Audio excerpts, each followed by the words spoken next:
André, quero desejar boas-vindas a você que está em casa, nos acompanhando pelas redes sociais. Seja bem-vindo e, como eu disse nos outros dias, que essa nossa sala possa ser uma extensão da sua. Vamos conversar, vamos cantar, vamos partilhar, porque hoje o nosso jubileu fala sobre missionariedade. Temos aqui 2 homens de Deus, 2 sacerdotes que são, vamos dizer assim, bem afeiçoados com a missão e vão estar conosco hoje, partilhando um pouquinho a experiência missionária de ambos, tá bom? Vamos cantar um pouquinho antes da gente começar?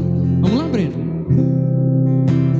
Desde o ventre da minha mãe, uma música de missão, hein? Me conheci. E antes que eu nascesse, Jesus me escolheu. Hoje a minha vida é para o teu louvor. Sigo anunciando o seu eterno amor. Aonde mandar eu irei. Aonde mandar eu irei. Seu amor eu não posso ocultar. Quero anunciar para o mundo ouvir que Jesus é nosso Salvador. É o nosso Salvador. Aonde mandar eu irei. Você canta daí e a gente daqui. Aonde mandar eu irei. Seu amor eu não posso ocultar. Seu amor eu não posso ocultar. Quero anunciar para o mundo ouvir que Jesus é o nosso Salvador. Amém. Assim então nós vamos começando mais uma live, mais uma noite. Antes da gente começar, antes de mais nada, queria desejar uma boa noite aos nossos padres. O padre Zé Evangelista, né, o nosso vigário paroquial, chegou tem pouco tempo, mas já conquistou o coração de muitos de nós. Temos também a presença hoje tão afetuosa do padre Geraldo Martins, não é isso? O padre que foi por muito tempo assessor de pastoral da nossa arquidiocese e que hoje atualmente é coordenador da dimensão sociopolítica. Então, ou seja, são homens que muito têm a contribuir conosco hoje nessa nossa partilha. Eu vou te pedir nesse primeiro momento, padre, licença, padre Geraldo Martins, licença, porque quando o padre Zé Evangelista chegou aqui na nossa paróquia, ele teve a oportunidade de visitar algumas comunidades, né? Mas aí veio a questão da pandemia e o padre não pôde, vamos dizer assim, o povo não pôde conhecer mais a fundo o padre Zé Evangelista. Então, nesse primeiro momento, vou deixar vocês desejarem boa noite a quem está em casa, né, dirigirem uma palavra a quem está em casa, e depois eu quero conversar um pouquinho com o padre Zé Evangelista, para que os nossos paroquianos possam conhecer um pouco melhor esse nosso novo vigário. Pode ser assim? Então, boa noite, padre, fiquem à vontade, pode começar aí. Uma boa noite a todos que estão sintonizados conosco. Muito obrigado mais uma vez.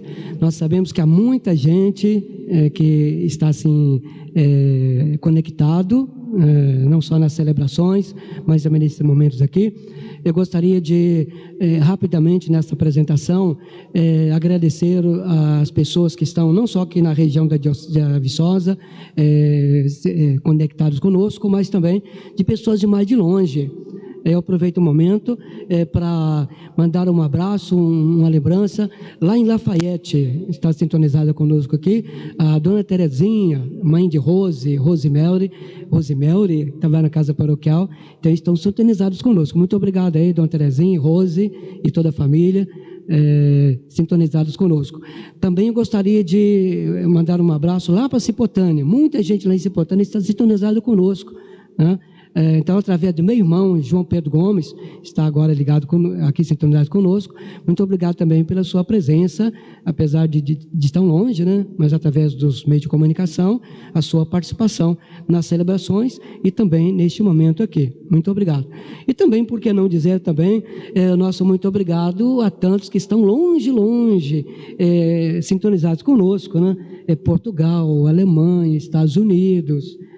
Tem gente acompanhando a festa, né, padre? Muita gente. Então, graças a Deus. Quero saudar de maneira muito fraterna o Iago e o Breno, que conduzem esse momento, esse programa, cumprimentá-los pela iniciativa. É uma extensão da celebração e, de fato, é uma iniciativa muito feliz. Parabéns, que Deus abençoe e proteja vocês. Saúdo também nossos internautas que acompanham este momento.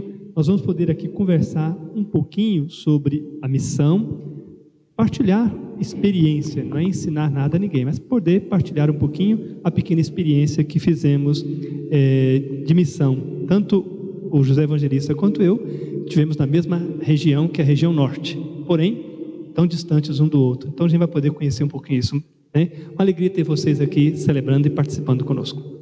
Amém. Então, mais uma vez, sejam bem-vindos. Mais uma vez, você de casa, seja bem-vindo, fique à vontade, que a gente vai conversar e hoje tem assunto, viu? Olha só, de fato, esse espaço tem sido um espaço muito privilegiado. Teve um dia que nós falamos de vocação com o padre Glauber, teve um dia que nós falamos sobre Cássia, né? O padre Paulo Nobre esteve em Cássia, o Douglas e a Tainara também partilharam um pouco conosco a experiência de estar lá, sobretudo no dia da festa. Então nós queremos ampliar a nossa discussão e acredito que, sobretudo nesse tempo que nós estamos vivendo, a missionariedade seja um tema importante para tratarmos. Antes de mais nada, também queria mandar um abraço para a Patrícia, nossa fotógrafa aqui da Pascom, que está fazendo aniversário hoje. Patrícia, que Deus te abençoe, viu? E retribua pelo trabalho, né, pelo serviço aqui na paróquia de Santa Rita de Cássia. Deus abençoe. Antes de mais nada, aliás, vamos dar continuidade, né? Vamos assim.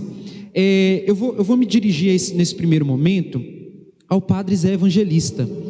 Padre, o padre antes da missa me entregou uma música que eu achei assim muito interessante, que é uma música que ele fez, vamos dizer assim, no início da caminhada, né, padre? Quando o senhor estava para entrar no seminário, eu já tinha entrado. Do menor para o maior. Ah, tá. Quando o senhor estava na transição do seminário menor para o seminário maior, o senhor compôs essa música. Mas isso vai tempo, viu? Isso faz tempo, né?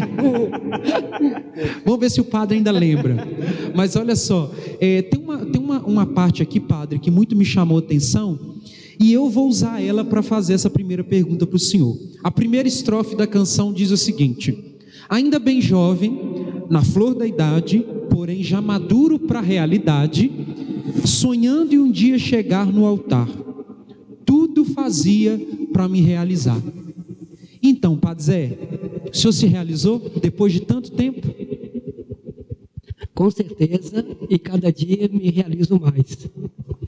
Padre, para que as pessoas que estão em casa, né, acompanhando a gente, muitos são os nossos paroquianos, não tiveram oportunidade de conhecer o senhor um pouquinho mais a fundo. Quem que é o padre Zé Evangelista? Da onde vem o padre Zé Evangelista? Como é que se deu aí essa caminhada? Eu acho que vai ter que trocar o microfone, eu acho que o microfone do senhor está falhando bem. Olha aí para nós, produção, ajuda nós. Então, para quem está em casa, padre, te conheça um pouco melhor, que o senhor possa dirigir, né? Se apresentar para os nossos paroquianos um pouco, da onde vem o padre Zé Evangelista, as paróquias pela qual passou. Sinta-se à vontade para se apresentar para os nossos paroquianos. Muito obrigado mais uma vez a todos que estão ligados, sintonizados conosco. Eu sou o padre José Evangelista Gomes, eu sou natural de Cipotânea, Minas Gerais, uma cidade assim muito pequenininha, portanto, mas muito agradável, muito aconchegante. Um abraço muito grande à minha querida terra natal, onde eu nasci, onde eu recebi todos os sacramentos, inclusive o sacramento da ordem, no dia 9 de maio de 1992, deu no sábado, às 10 da manhã, pela imposição das mãos de Dom Luciano Menos de Almeida, de saudosa memória. A partir dessa data, mas antes um pouquinho, claro, né, vamos a família. Nós somos 8 irmãos, eu sou o mais velho. Meus pais, sou Raimundo Gomes, Dona Conceição dos Reis, graças a Deus estão bem de saúde. O pai está com 85 anos, meu pai e minha mãe com 80, mas estão bem, graças a Deus. Depois de ordenado, então, eu fui assumindo as paróquias. Então, um abraço também. Agora eu vou dizer o nome das paróquias por onde eu passei. Tá, Acho que eu não tenho dúvida daqui não. Rapidinho eu passo. E já aproveitando antecipadamente, um abraço muito carinhoso a todas as pessoas pelas paróquias por onde eu passei, cujos nomes eu vou dizer agora. Então, a primeira paróquia foi São José Operário, em Ouro Branco. Primeira paróquia. Depois, então, meu abraço aí a todas as pessoas de Ouro Branco, não só da paróquia São José, mas Sagrada Família e Ouro Branco em geral, porque temos conhecido lá. Depois, Santa Cruz dos Calvados, Santa Cruz dos Calvados. Santa Cruz, em Santa Cruz dos Calvados. Lá foi apenas um período de 33 dias, 33 dias apenas, né? Tem uma história muito bonita que não dá para contar agora, porque é um pouco longa também, apesar de ser muito bonita, mas um pouco longa, né? É o serviço, é a missão, né? Então, apenas 33 dias. Um abraço aí muito fraterno às pessoas de Santa Cruz dos Calvados. Depois, Paróquia Santana, em Antônio Carlos. Fica pertinho de Barbacena, borda do campo. Então, um abraço fraterno também a todos aí da Paróquia Santana, em Antônio Carlos. Depois da Paróquia Santana, em Antônio Carlos, eu fui um pouquinho mais para longe. Aí eu fui para o Belém do Pará. A Paróquia Santa Rita de Cássia, em Belém do Pará. Lá eu fui para ficar 6 anos. Então, teve a missa de posse, provisão, inclusive está guardada comigo com muito carinho. Perdão, foi em 1999. Em 1999, tá? Boa pergunta aí. Então, em 1999, eu fui para o Belém do Pará. Lá, então, eu comecei o ano 2000. Foi lá que eu comecei o ano 2000, né? Graças a Deus. Lá, portanto, eu ficaria 6 anos. Mas o Dom Luciano me pediu antes para voltar aqui para a Diocese. E voltei. E fui para Pedra Bonita, São José em Pedra Bonita. Um abraço também muito carinhoso a toda a população da querida Pedra Bonita. Fica aqui bem perto de Abre Campo, próxima à cidade aqui do Padre Geraldo Martins. De Pedra Bonita, depois de 6 anos, então, rapidinho aqui, Santa Cruz dos Calvados, 33 dias, Ouro Branco, 2 anos, Antônio Carlos, 6 anos, Belém do Pará, 2 anos, Pedra Bonita, 6 anos, de Pedra Bonita eu fui para São Pedro dos Ferros, Paróquia São Pedro e São Pedro dos Ferros. Depois de 6 anos em São Pedro dos Ferros, fui para Basílica do Coração de Jesus, em Lafayette. Depois de 4 anos na Basílica do Coração de Jesus, em Lafayette, eu fui para a Paróquia Nossa Senhora da Piedade de Ponte Nova. Meu abraço carinhoso também a vocês aí, queridos irmãos e irmãs da inesquecível comunidade paroquial de Piedade de Ponte Nova, aqui bem perto. Então, depois de 4 anos lá, vim para aqui. Aqui eu cheguei dia 14 de fevereiro desse ano. E aqui ficarei até o dia que Deus quiser e o bispo permitir. Se Deus quiser. Pensei que até o dia que morresse. Olha, padre, então assim, para que a gente continue a nossa conversa, eu quero, em nome de todos os nossos paroquianos, mais uma vez, apesar de o senhor já deve ter ouvido isso muitas vezes, mais uma vez, seja bem-vindo, que o senhor seja muito feliz aqui, e que eu tenho certeza que a nossa comunidade, assim que puder abraçar, voltar a se encontrar, certamente vão celebrar com o senhor junto a sua presença aqui no meio de nós, tá? Então assim nós vamos dando continuidade à nossa conversa, e eu queria, Padre Geraldo Martins, agora, conversar um pouquinho sobre essa experiência missionária que ambos fizeram. Entretanto, o senhor foi para a Amazônia, não é isso? Estado do Amazonas. Isso. É uma realidade muito diferente da nossa. É uma realidade muito diferente, né? Assim, aqui a frequência que a gente tem nos sacramentos, a presença dos sacerdotes, é uma coisa, em certo sentido, comum para nós. Só que lá não. Né, uma realidade totalmente diferente que às vezes carece da presença de um sacerdote, né? As comunidades não têm, né, tantas assim, celebrações como nós temos aqui, a celebração da Eucaristia, e eu queria que o senhor pudesse contar um pouquinho essa realidade para nós, padre, porque às vezes também assim, a gente tem coisas, tem possibilidades, e às vezes a gente não aproveita, né? Sendo que tem outros irmãos na fé que passam por essa dificuldade. E como que foi se deparar com essa realidade lá? Conta um pouquinho para nós. Tá certo, é muito simples. A cidade onde eu fui é sede da diocese, chama-se Humaitá. Ela fica ao sul do Amazonas, aproximadamente 700 quilômetros de Manaus, que é a capital, em estrada não pavimentada. A outra opção é pelo ar, avião, ou então pelo rio Madeira, que banha a cidade. O Humaitá está à esquerda do rio Madeira. Humaitá a Manaus de barco são 4, 5 dias aproximadamente. E a 200 quilômetros de Porto Velho. Portanto, o pessoal frequenta mais a capital de Porto Velho. Tá, vamos olhar aqui, né? Assim, aí, ela está dando sinal, vocês não estão vendo, mas está dando sinal, olha para cá. Muito bem, é que eu esqueci que não tem câmera aqui, então vamos olhar para cá aí. Muito bem. Então, esta é a cidade, é uma cidade de 45 mil habitantes. A diocese não é tão grande populacionalmente. Tem pouco mais de 100 mil habitantes, toda a diocese. Mas são apenas 3 municípios: Manicoré, Humaitá e... fugiu o nome da terceira cidade, terceiro município. Mas a extensão territorial é 6 vezes a diocese de Mariana. Nós achamos Mariana grande, com 22 mil quilômetros quadrados. O Humaitá tem 135 mil quilômetros quadrados, né? E tem a realidade urbana dessas cidades. Manicoré e Humaitá são cidades maiores, mas tem também a realidade das comunidades ribeirinhas, e esta é a grande novidade. As comunidades ribeirinhas, e aí o rio Madeira é uma hidrovia importantíssima, porque ali passam os cargueiros, que liga Porto Velho a Manaus, né? Então é uma realidade assim diferente.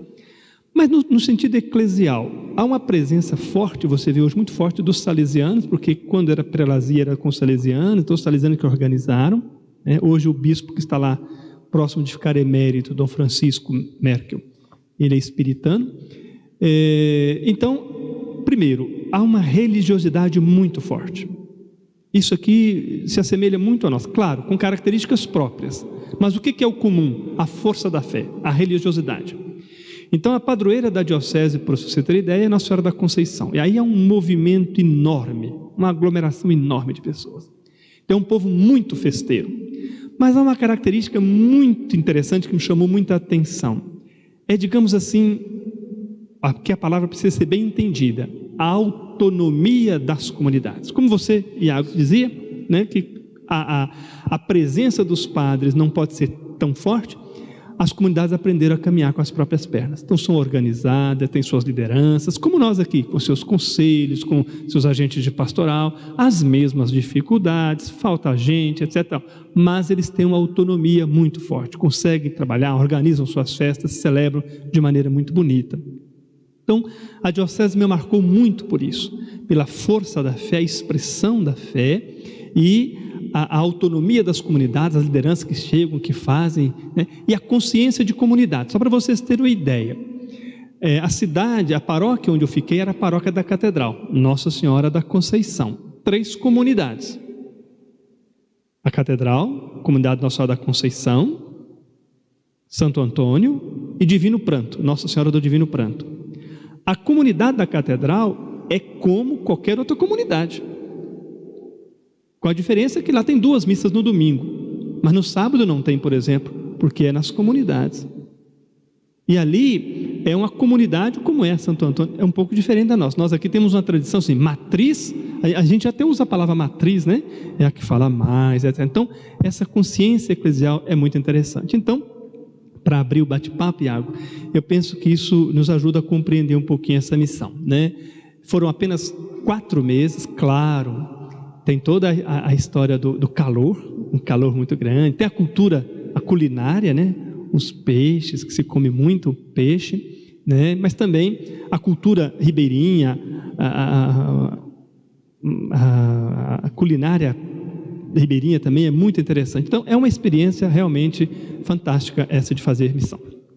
É interessante só ressaltar uma coisa que me chamou muita atenção, padre. É claro que o que a gente ouve muitas vezes não é o que de fato acontece, né?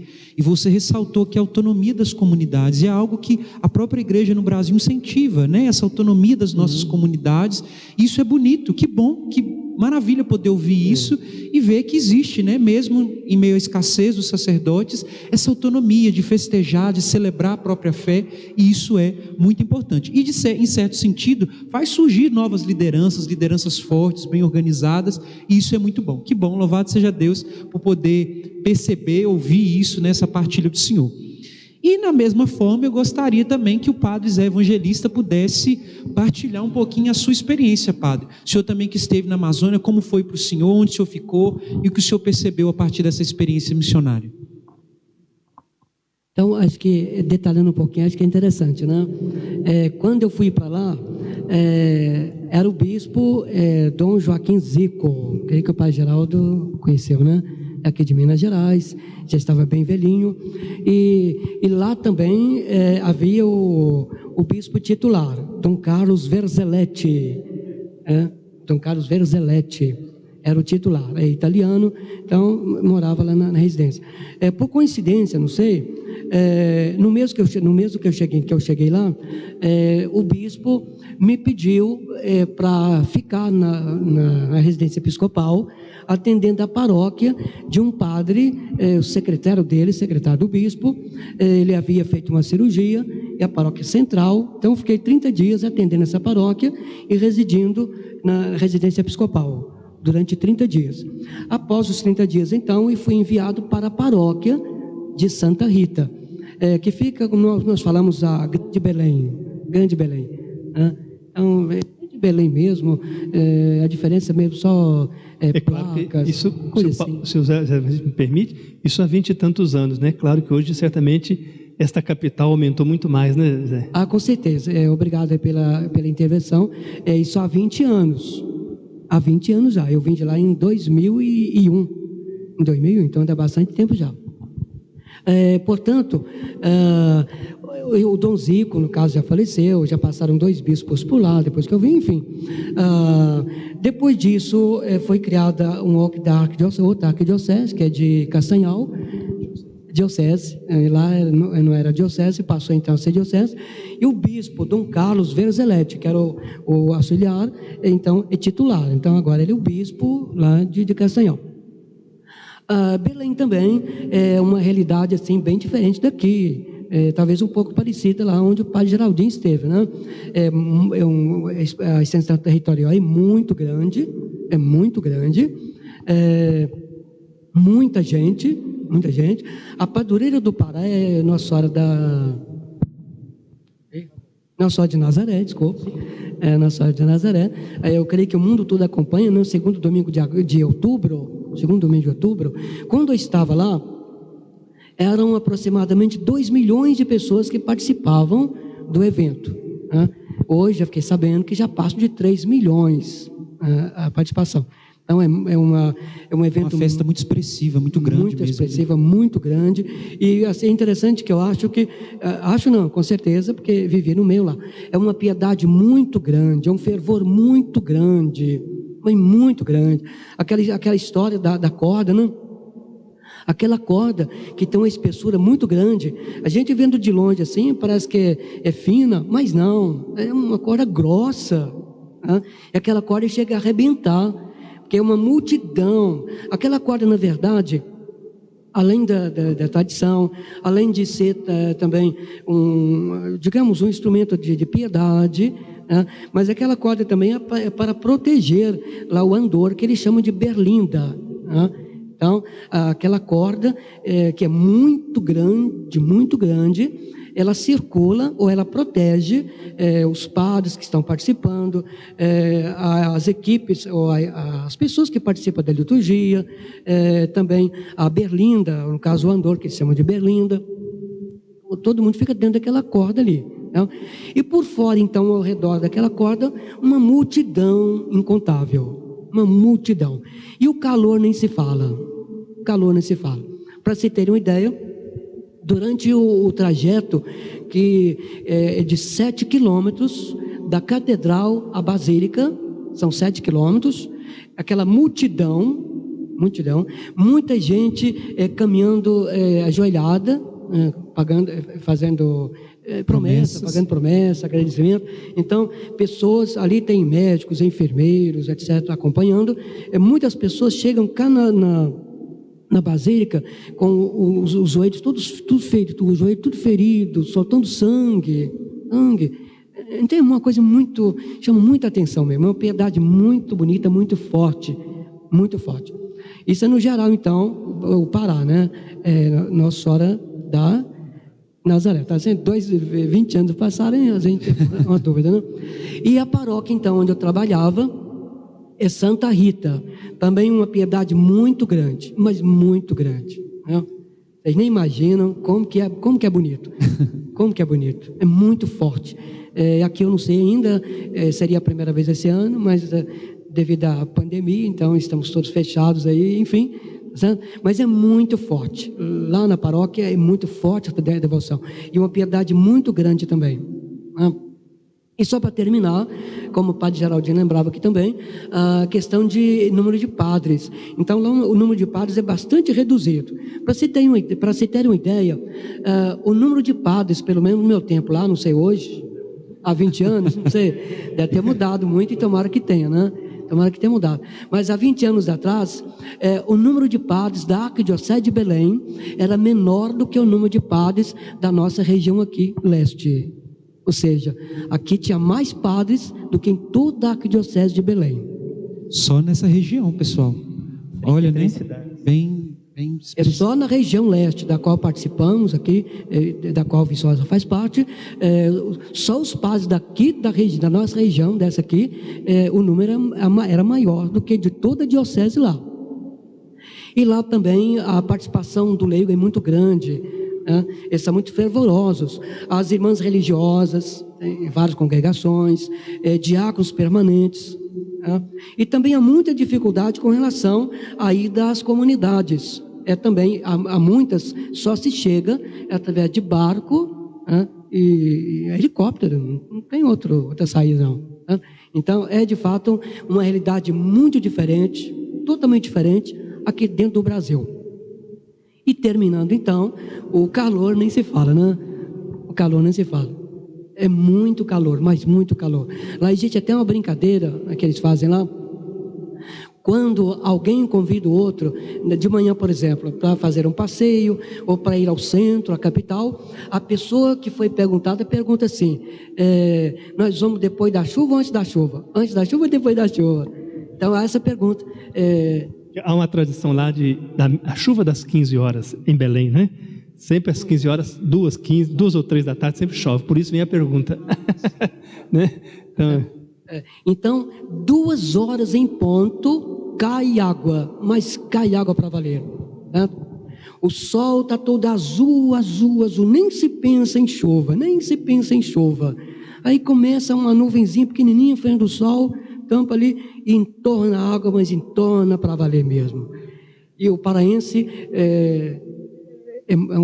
são pessoas muito finas, né? Pessoas muito educadas. Eu creio que muita gente lá está acompanhando a gente agora aqui, né? Claro que está, né? Claro que está. Então o meu abraço também aí à paróquia Santa Rita, onde eu estive, os jovens aí hoje que são até casados no meu tempo lá, coroinhas, tantos coroinhas lá hoje são pai de família, mãe de família. Se você estiver me ouvindo agora, meu abraço. Há tanto tempo que estou com saudade, né? Tomara que eu consiga voltar há mais tempo, daqui a pouco tempo, enfim. É mais ou menos essa a história. Que bom, que legal poder conhecer um pouco mais os nossos irmãos na fé, né, na região da Amazônia. Agradeço os padres e vou pedir aqui mais uma vez licença, porque além do padre Zé Evangelista ser um missionário, assim como o padre Geraldo Martins, ele é músico também, né? A gente já falou isso aqui. É um homem que, segundo ele, modéstia à parte, arranha 9 instrumentos, né, padre? E hoje ele vai apresentar para nós aqui uma música, junto com o Breno. Ele vai tocar, o Breno também, e a gente vai tentar cantar essa música que é muito conhecida, tanto só instrumental? Então beleza. Então vai ser só instrumental, Eu acho que pelo tom aqui você vai reconhecer aí na sua casa, é uma música do Padre Zezinho, Um Certo Galileu. Pode ser? Para a gente depois continuar a nossa conversa.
Nós vamos aplaudir o Padre Evangelista.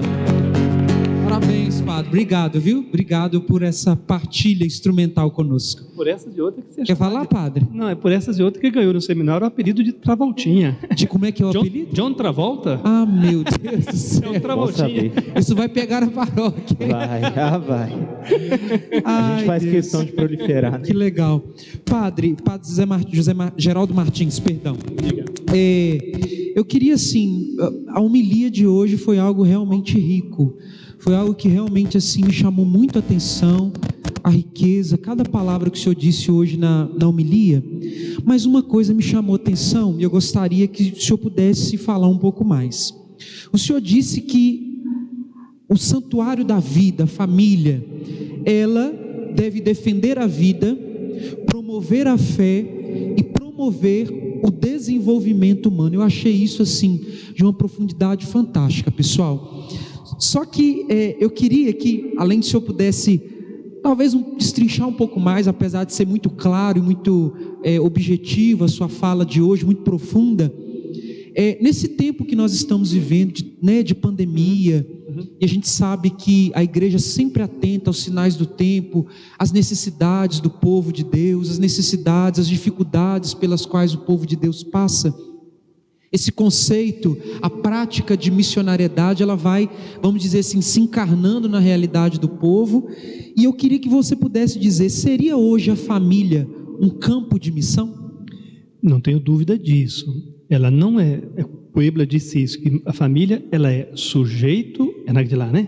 Sujeito, olha aqui uma live bem descontraída, a gente pode fazer isso, não tem que ser igual, né? Verdade? Então vejam só, Puebla diz assim, que a família, ela é sujeito e objeto da evangelização.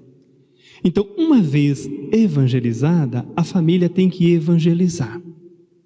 Esse é o papel da família. E por isso que o Vaticano II vai chamar a família de igreja doméstica, onde você vive, celebra e anuncia a palavra de Deus. E nós estamos tendo essa oportunidade agora, forçadamente, é bom dizer isso, por causa do isolamento social, que hoje as famílias se reúnem para celebrar. Então esse papel é importante, entender a família como sujeito de evangelização e ao mesmo tempo objeto de evangelização, portanto ela também tem que ser evangelizada. Mas Iago, aqui há uma questão importante, é preciso a gente saber de que família estamos falando, porque hoje não existe mais uma única, digamos assim, configuração familiar, exatamente. E aqui também nós temos que nos despir de preconceitos, que às vezes a gente tem, né? Nós temos que nos despir da discriminação. Então nós temos várias configurações, por exemplo, a família monoparental, que é aquela que está com apenas a presença do pai ou da mãe, por muitas razões. Há muitas razões que levam às vezes a isso, né?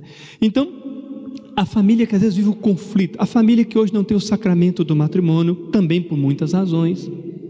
E ninguém de nós pode ser juiz de nenhuma família. E todas as famílias, independentemente da sua configuração, todas são chamadas a serem evangelizadas e a evangelizar.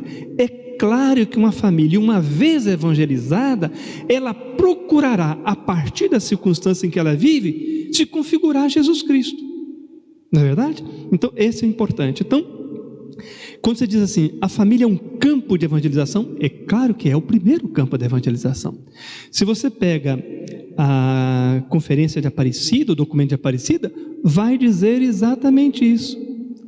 A família como lugar da evangelização, porque ali ela é a escola da fé, a escola da comunhão. Então a família, ela tem que fazer isso. Por isso que eu gosto de dizer sempre que os pais, eles têm uma função e uma missão insubstituível, que é de educar na fé. Às vezes os pais transferem para o Estado o dever deles de educar os filhos. Não, está lá na escola, é menos tempo em casa, eu não aguento, então que bom. E melhor se for a escola integral, porque é menos tempo em casa ainda. Então você transfere para o Estado, para a escola, né, a responsabilidade de ensinar. E depois você transfere para a igreja a responsabilidade de educar na fé. E aí o que acontece? A gente passa a entender os sacramentos, a catequese, como preparação para sacramentos e não para a vivência da fé. Sim. E esse é o grande problema. Por isso que a família, ela é permanentemente, sim, lugar também da evangelização, e ela precisa ser evangelizada para compreender o seu papel. Até porque hoje, Iago, nós não estamos no tempo mais de outrora. Em muitos lares já falta a fé.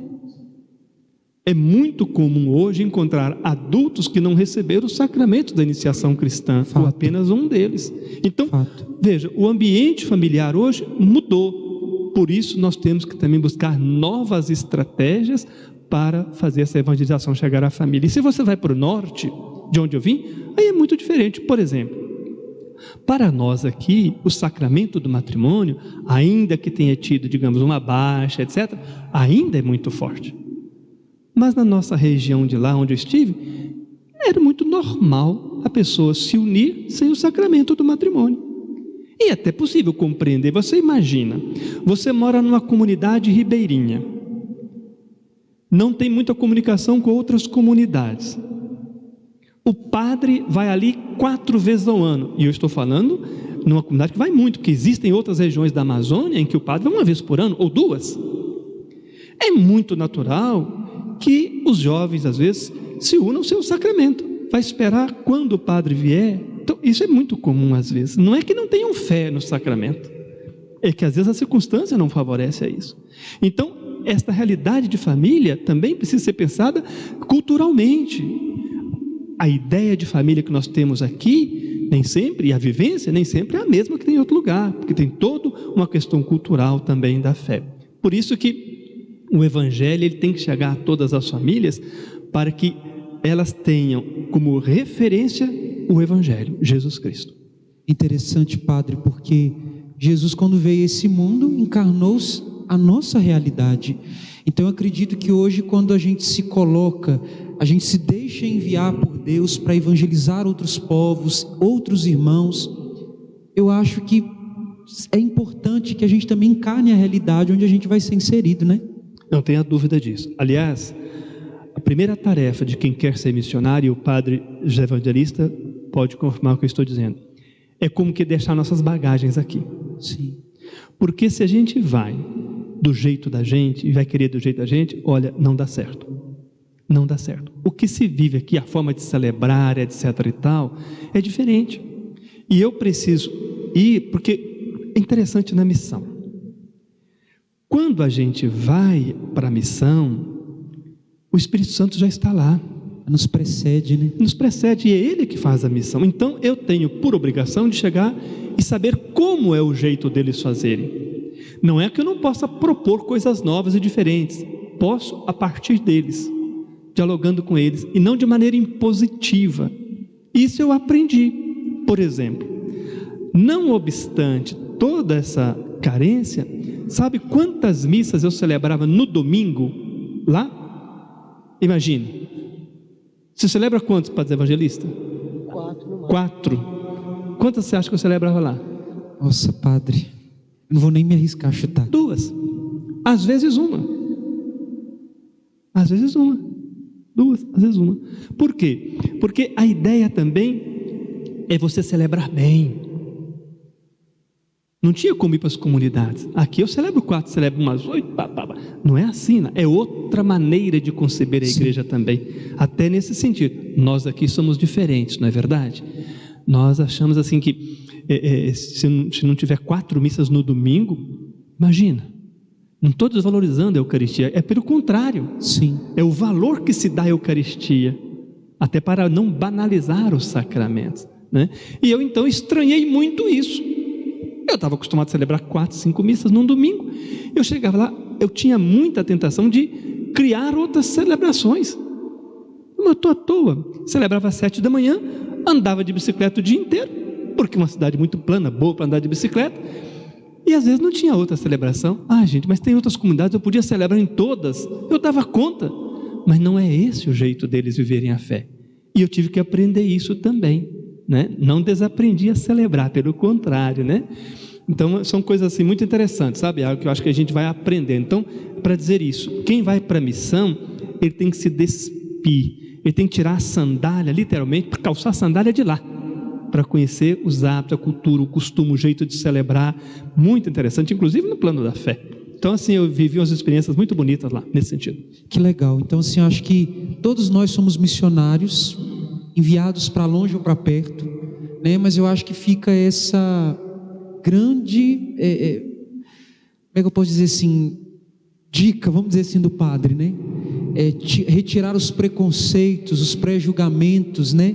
E entender que Deus nos precede no lugar para onde fomos enviados, e que aquele povo, que aquela situação tem uma maneira própria de celebrar a sua própria fé, de viver com um contexto próprio, com realidades, com dificuldades, né, próprios. Então eu acho que para quem quer ser missionário, né, padre, fica essa grande dica. Eu queria, se você me permite, Sim. quando os evangelistas falavam de Belém, há um dado histórico que é importante nós compreendermos. Primeiro, Belém foi elevada à arquidiocese no mesmo ano que Mariana, 1906.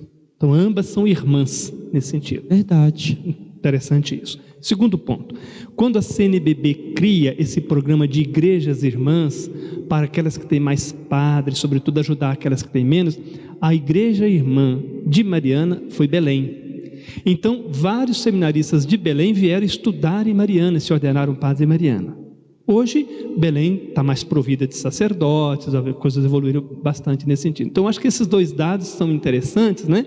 Porque inclusive Dom Oscar, que foi nosso formador, né, tinha muito isso presente. Então esse dado de Belém também é muito interessante nós entendermos, porque nós tivemos outros padres que também foram para Belém, para o Pará, etc., né? Muito interessante mesmo. Eu fiquei um tempo no seminário da nossa arquidiocese e eu ia ter essa oportunidade. Os meninos do Formise, né, tinham, parece que todos os anos, até seminaristas da nossa arquidiocese fazem essa experiência de ir a Belém, né, de fazer experiências missionárias. E foi justamente no ano que eu saí, não tive a oportunidade de ir, mas realmente é uma experiência, né, partilhando com esses irmãos seminaristas, é uma experiência muito rica. Vale muito a pena, né, conhecer essa outra realidade e levar, né, contribuir um pouquinho de alguma forma, se sentir útil, né, poder contribuir um pouquinho para que a palavra de Deus chegue a outros cantos, vamos dizer assim, não que ela já não esteja lá, né, mas às vezes os seminaristas também vão e contribuem muito para que a evangelização aconteça naquele lugar.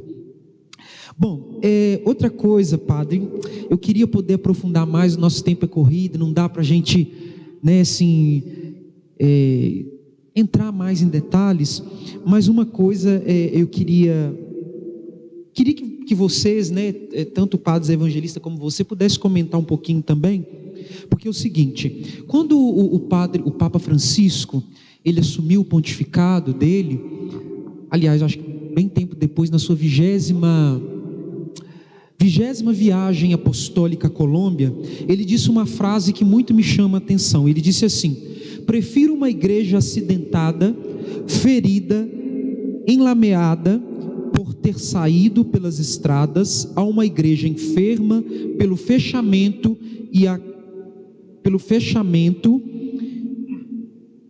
e agarrada às suas próprias seguranças. Foi o que o Papa Francisco disse. E é interessante porque quando a gente vê, a gente percebe, acompanha o pontificado do Papa Francisco, a gente percebe que ele é um homem que liga para famílias enlutadas, liga, por exemplo, para o cardeal Dom Odilo Scherer, como fez recentemente, perguntando para Dom Odilo como estava a população de São Paulo diante dessa pandemia. Um homem que inesperadamente manda parar o carro para cumprimentar as pessoas que estão pela estrada esperando ele. Um homem, vamos dizer assim, missionário. E em certo sentido, padre, a gente percebe que as atitudes do Papa Francisco e as palavras, palavras e atitudes somadas, impulsionam a cada um de nós fiéis, a cada um de nós cristãos a também serem missionários. Então seria essas atitudes do Papa Francisco sinônimos de missionariedade? Acho que não tenho dificuldade de dizer. Primeiro, essa frase realmente ela se tornou algo assim muito forte para todos nós. Ele já dizia isso antes e ele repete esta afirmação na Evangelii Gaudium, que é a grande exortação em que ele traz o grande programa do pontificado dele. Eu não tenho dúvida de que ele é um grande missionário. E o Papa tem levantado umas bandeiras muito importantes. Primeiro, ele traz para o centro de novo a realidade dos pobres. Insistentemente ele vai dizer isso. Tanto que disse, eu quero uma igreja pobre para os pobres. Então essa é a primeira atitude do missionário. Ele vai a todos, mas começando com os pobres. Por quê? Porque os pobres são mais santos do que os demais? Não, porque são pobres. São os que precisam mais, são os que mais necessitam. Não foi diferente a atitude de Jesus. Então, um missionário que não começa pelos pobres, que não cuida dos pobres, que não se volta para os pobres, não é de Jesus. Segundo, ele tem outras categorias para as quais ele chama a nossa atenção. Por exemplo, a questão dos migrantes e refugiados, cujo dia celebramos sexta-feira passada. E o Papa aí ele levanta a bandeira mundial e se tornando uma referência, um líder mundial por essas questões. A questão dos refugiados, dos migrantes, combatendo nas entrelinhas a xenofobia.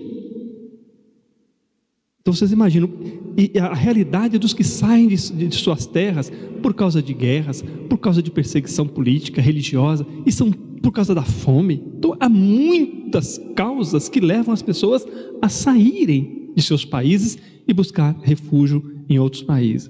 E depois ele levanta a bandeira dos idosos e dos jovens. É muito interessante como é que ele pega quase que as duas pontas. Os extremos descartados pela sociedade, Exatamente, porque há um sistema, e aí ele entra na questão da economia, mostrando que o sistema, ele descarta, porque os idosos, na visão capitalista, o que acontece? Não produzem, só consomem.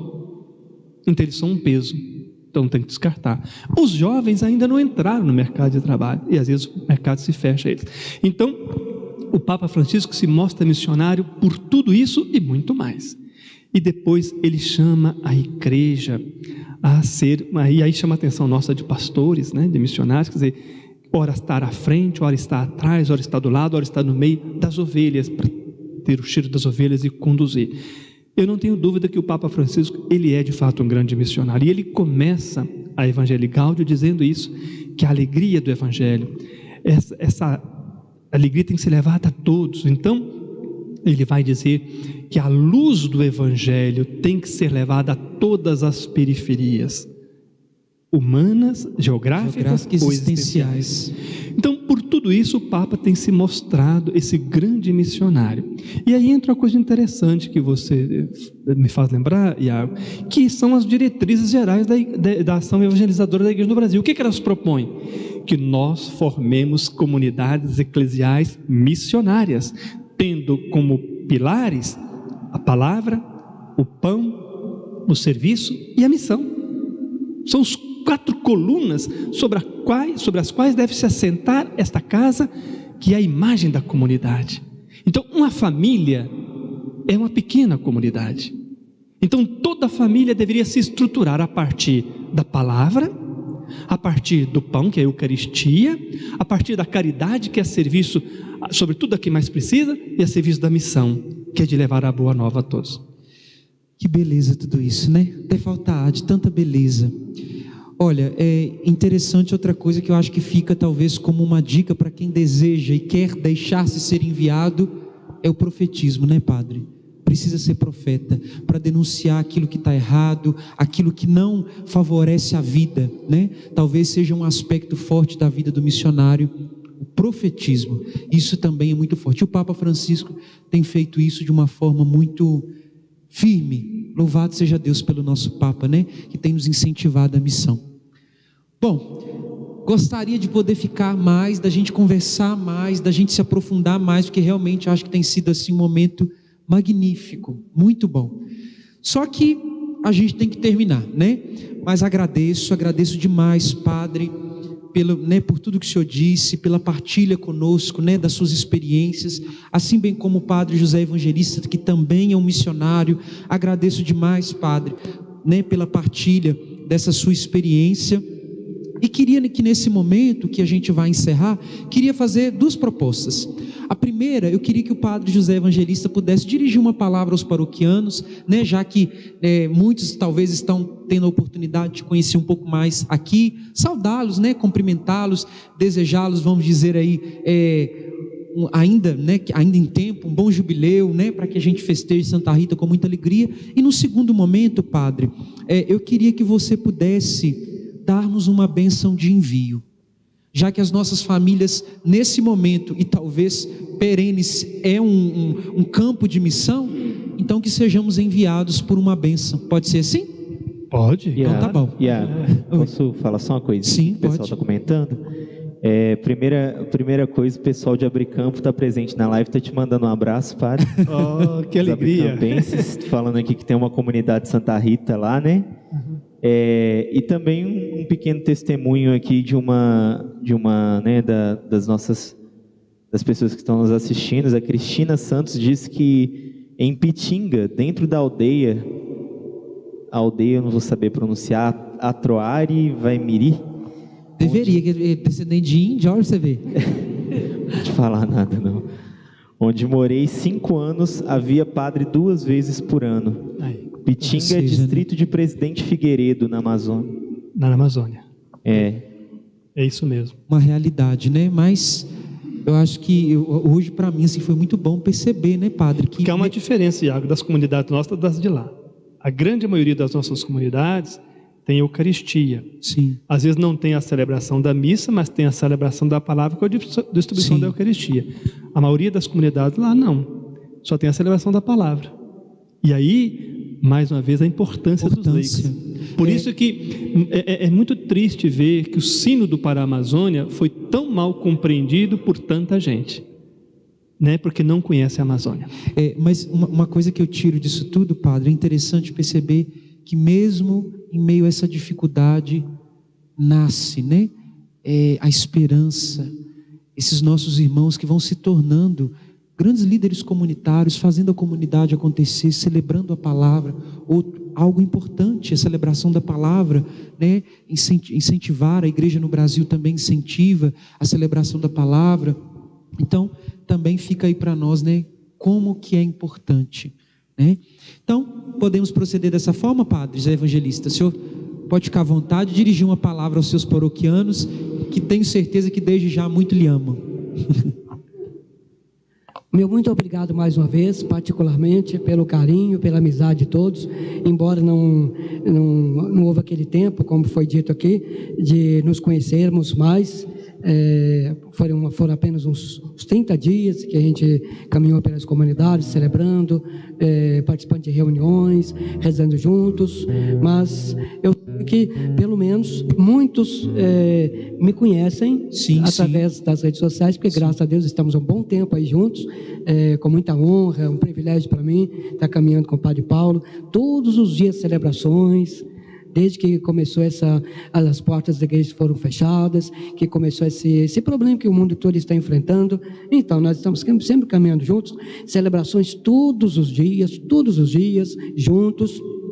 Com isso, então, eu posso dizer que muita gente já me conhece, muita gente, mas eu não tive a oportunidade ainda, a alegria de conhecer realmente mais pessoas. Então, o jubileu, praticamente, a novena está terminando, o jubileu desse ano está assim, praticamente terminando.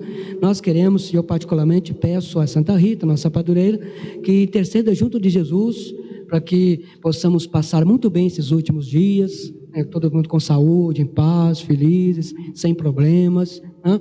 E que ela peça a Jesus, para que no próximo ano, mas que essa pandemia acabe o mais rápido possível, sim, mas que no próximo ano nós possamos estar com essa igreja, não só aqui da Santa Rita, mas do Brasil, do mundo inteiro, de portas abertas para rezarmos juntos, para nos abraçarmos, para apertarmos as mãos, para caminharmos juntos, enfim, para vivermos a nossa missão.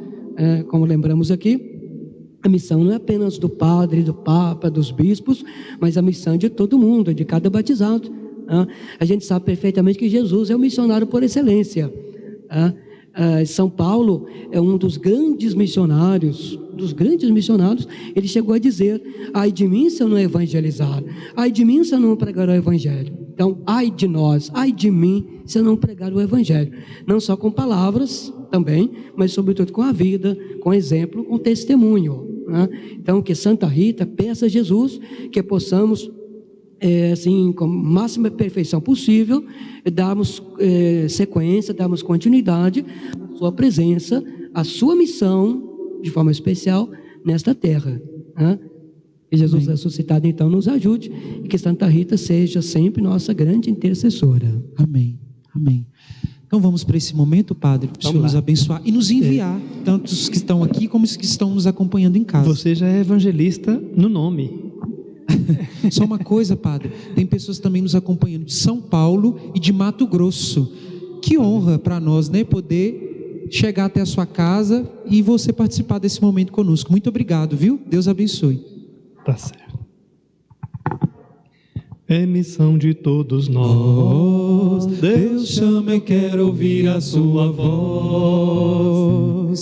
É missão de todos nós, Deus chama e eu quero ouvir a sua voz.